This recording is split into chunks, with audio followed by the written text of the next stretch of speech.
నీలకంఠేశ్వరుడు బోళ శంకరునికి అఖండ భారతదేశంలో అనేక దేవాలయాలు ఉన్నాయి. శైవ క్షేత్రాలన్నీ ఒకేలా కాకుండా ఒక్కో క్షేత్రం ఒక్కో ప్రాముఖ్యతను సంతరించుకుంది.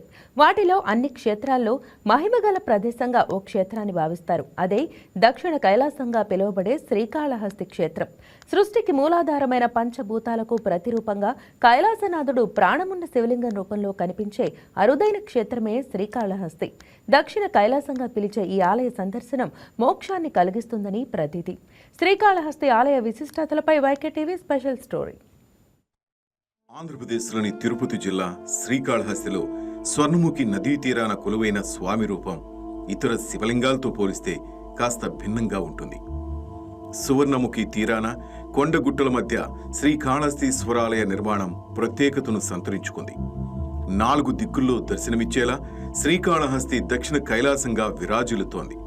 శ్రీకాళహస్తికి క్షేత్రపాలకుడు కాలభైరవుడు. ఈ ఆలయాన్ని 1516లో శ్రీకృష్ణ దేవరాయలు నిర్మించారు. ఆలయానికి 4 వైపులా 4 గోపురాలుంటే దాదాపు 150 అడుగుల ఎత్తులో కనిపించే రాజగోపురం మరింత అద్భుతంగా కనిపిస్తుంది. శిల్పకళతో అలరారే ఈ క్షేత్రంలోని మంటపాలు, స్తంభాలన్నింటిలో నూరుకాళ్ల మండపం ప్రధాన ఆకర్షణగా నిలుస్తుంది. అలాగే ఆలయ పరిసరాల్లో 36 తీర్థాలున్నాయి. సహస్రలింగాలు, హరిహర, భరద్వాజ, మార్కండేయ, సూర్యచంద్ర తీర్థాలు ప్రధానమైనవిగా చెబుతారు. శ్రీకాళహస్తీశ్వరాలయం నిత్యం భక్తులతో కళకళలాడుతుంటుంది.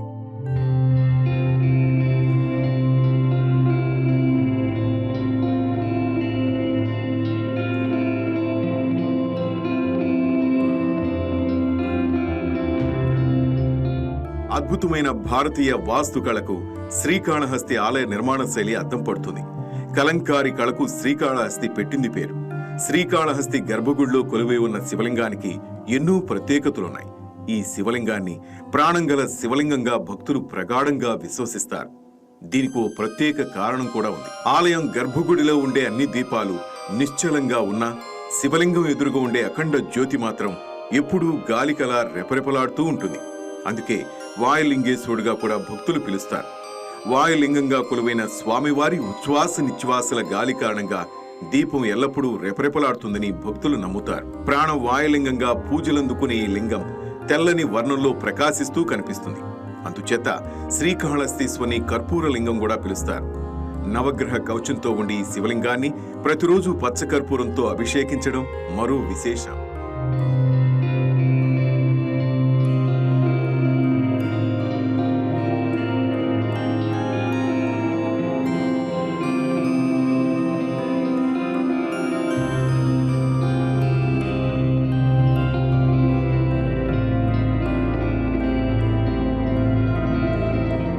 దేశంలోని ప్రముఖ శివాలయాలతో పోలిస్తే శ్రీకాళహస్తికి చాలా విశేషాలున్నాయి.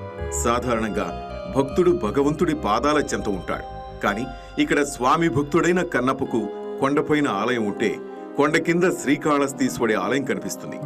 మహాశివరాత్రికి నిర్వహించే బ్రహ్మోత్సవాల్లో తొలి పూజను కన్నప్ప ఆలయంలోనే చేస్తారు. ఇతర శైవ క్షేత్రాలతో పోలిస్తే ఇక్కడ శివలింగాన్ని అర్చకులు కూడా తాకకుండానే పూజలు, అభిషేకాలు చేస్తారు. దాదాపు అన్ని ఆలయాలను సూర్య చంద్ర గ్రహణ సమయంలో మూసేస్తే ఇక్కడ మాత్రం ఎప్పుడూ తెరిచే ఉంచుతారు. బ్రహ్మోత్సవాల సమయంలో ప్రపంచంలో ఏ ఆలయంలో 2 సార్లు ధ్వజారోహణం జరగదు. కానీ ఇక్కడ ప్రధాన ఆలయంతో పాటు స్వామివారి పరమభక్తుడైన భక్త కన్నప్ప ఆలయంలో ధ్వజారోహణం నిర్వహించడం విశేషం.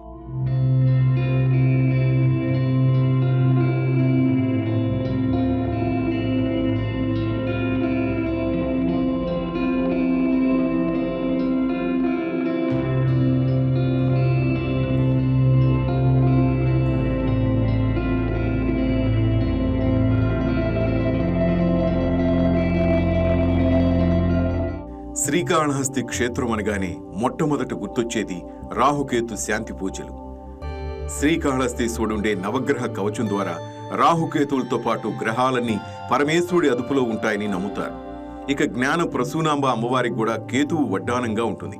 అందువల్ల ఈ క్షేత్రంలో రాహుకేతు శాంతి పూజలను ప్రముఖంగా నిర్వహిస్తుంటారు. ఆలయంలో జరిగే ఈ శాంతి పూజల్లో ఒకేసారి వందల సంఖ్యలో ప్రజలు పాల్గొంటారు. సాధారణంగా శైవ క్షేత్రాల్లో నవగ్రహ మండపం విడిగా ఉంటుంది. కానీ ఇక్కడ నవగ్రహాలని కాకుండా కేవలం శనీశ్వరుడికి మాత్రమే మండపం ఉంటుంది.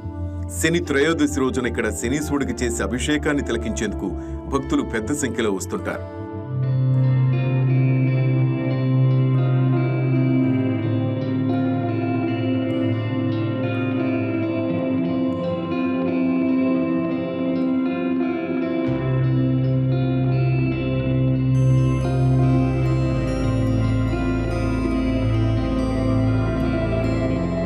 శ్రీకాళహస్తిలోని సుబ్రహ్మణ్యేశ్వర స్వామికి ఓ ప్రత్యేకత ఉంది. ఇక్కడ సుబ్రహ్మణ్యేశ్వర స్వామిని వల్లి దేవసేన సమేత చెంగల్వరాయన్గా కొలుస్తారు. ఇక్కడ తప్ప దేశంలో మరెక్కడా సుబ్రహ్మణ్యేశ్వరుడికి పేరు ఉండదు. అదేవిధంగా ఆలయంలో ఉండే మరో ప్రధాన ఆకర్షణ సహస్రనామ మండపం. శ్రీకాళహస్తి ఆలయంలో ఎక్కడా ఆకాశం కనిపించదు. కానీ ఈ మండపంలో ప్రత్యేకంగా కేటాయించిన గుర్తుల వద్ద నిలబడి చూస్తే స్వామివారి శిఖరం, అమ్మవారి శిఖరం, భక్త కన్నప్ప ఆలయ శిఖరాలు స్పష్టంగా కనిపిస్తాయి. ఈ మండపంలో ధర్మరాజు, యమధర్మరాజు, చిత్రగుప్తుడు ప్రతిష్ఠించిన శివలింగాలు కూడా కనిపిస్తాయి. ఇలా ఎన్నో ప్రత్యేకతలు, విశిష్టతలతో శ్రీకాళహస్తి క్షేత్రం ఆధ్యాత్మిక పర్యాటక గమ్యస్థానంగా మారింది. ఈ క్షేత్రాన్ని ఒక్కసారి సందర్శించిన వారు మళ్లీ మళ్లీ సందర్శించేందుకు ఉత్సాహం చూపిస్తుంటారు.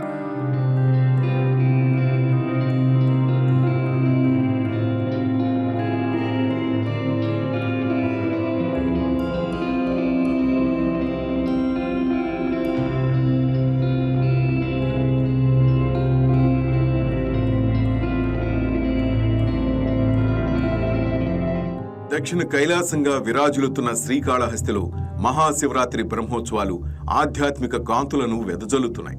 ఈ ఏడాది ఉత్సవాలు మునుపెన్నడూ లేని రీతిలో అటు భక్తిని, ఇటు వైభవాన్ని రంగరించి నిర్వహిస్తున్నారు.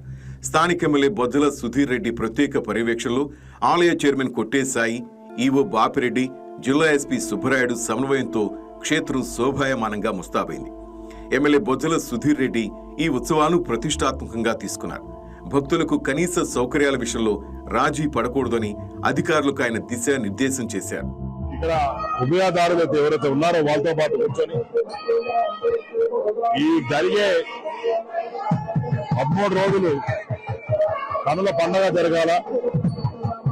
శ్రీకాళహస్తిలో ఉన్న మనుషులందరూ కూడా అట్నే రాష్ట్రంలో, భారతదేశంలో ఉన్న మనుషులందరూ కూడా సుఖశాంతులతోని, అష్ట ఐశ్వర్యాలతో ఉండాలని స్వామివారు కోరుకోవడం జరిగింది. అట్నే ఎవరైతే ప్రజా శ్రేయస్సు కోసం పనిచేస్తున్నారో స్వామివారి ఆశీస్సులు ఎల్లకాలం వాళ్ళ మీద ఉంటాయి. అలానే వచ్చే 22వ తేదీ వరకు ఒక్కొక్క రోజు ఒక్కొక్క కార్యక్రమం ఉంది కాబట్టి అవన్నీ వారికి చెప్తున్నాం. అవన్నీ కూడా ఎటువంటి ఇబ్బందులు లేకుండా చక్కగా అన్ని జరగాలని చెప్పి కోరుకుంటున్నాం. అంటే వచ్చే 14వ తేదీ నేను ఆనంద ఇద్దరం వచ్చి మరి స్వామివారికి బట్టలు ఇస్తాం. అంటే 15వ తేదీ మరి మహాశివరాత్రి రోజు ఎక్కడ కూడా ఇబ్బందులు రాకుండా ప్రమాణం చేయాలని అన్ని ఏర్పాట్లు చేశాం. దాంట్లో మాకు కామన్ పబ్లిక్ అంటే సామాన్య భక్తుడికి బ్రహ్మాండంగా స్వామివారి మరి దర్శనం అవ్వాలని చెప్పి ఆ స్వామివారినే వేడుకుంటున్నాం. బ్రహ్మాండంగా చేస్తాం. అంటే 16వ తేదీ పొద్దున్న నుంచి సాయంత్రం వరకు లోకల్ వాళ్ళు ఎవరైతే ఉన్నారో వాళ్ళందరికీ కూడా ఫ్రీ దర్శనం. All departments, local, press, police అందరికి కూడా ఆ రోజు పొద్దున్న సాయంత్రం వరకు ఫ్రీ దర్శనం అరేంజ్ చేసాం. మీ అందరూ కూడా ఫ్యామిలీస్ మాట వచ్చి దర్శనం చేసుకోవచ్చు. అన్నా గుడిమల్లా నుంచి సెంట్రల్ అంటే డిప్యూటీ స్పీకర్ కూడా, సెంట్రల్ డిప్యూటీ స్పీకర్స్ కూడా రావాలని చెప్పి వాళ్ళు ఆలోచనలు ఉన్నారు. అవన్నీ కూడా ప్రాపర్ గా ప్రోగ్రామ్ కన్ఫర్మ్ అయిన తర్వాత చేస్తామని చెప్పి తెలియజేసుకున్నాం. అంటే మళ్ళీ నిన్న సీఎం, తెలంగాణ సీఎం తో మాట్లాడడం జరిగింది. మహాశివరాత్రి ఈ క్షేత్రానికి ప్రాణవాయువు వంటిది. సుమారు 2.5 లక్షల మంది భక్తులు తరలివస్తారని అంచనా వేసి ఎమ్మెల్యే బొజ్జల సుధీర్ రెడ్డి యంత్రాంగాన్ని అప్రమత్తం చేశారు. లింగోద్భవ కాలంలో జరిగే ప్రత్యేక పూజలు కైలాస దర్శనాన్ని తలపిస్తాయి. టీటీడీ, ఇతర దేవస్థానాల నుండి వచ్చిన పట్టు వస్త్రాలను చైర్మన్ కొట్టేశాయి, ఈవో బాపిరెడ్డి గౌరవపూర్వకంగా స్వీకరించి స్వామివారికి సమర్పిస్తారు. సామాన్య భక్తులకు పెద్దపీట వేస్తూ మహాలఘు దర్శనం ద్వారా ప్రతి ఒక్కరికి ముక్కంటి రూపాన్ని కళ్ళారా చూసే అవకాశం కల్పించేలా ప్రత్యేక ఏర్పాట్లు చేశారు. గిరి ప్రదక్షిణ, తెప్పోత్సవం, ఏకాంత సేవతో ఈ దివ్య ఉత్సవాలు ముగుస్తాయి.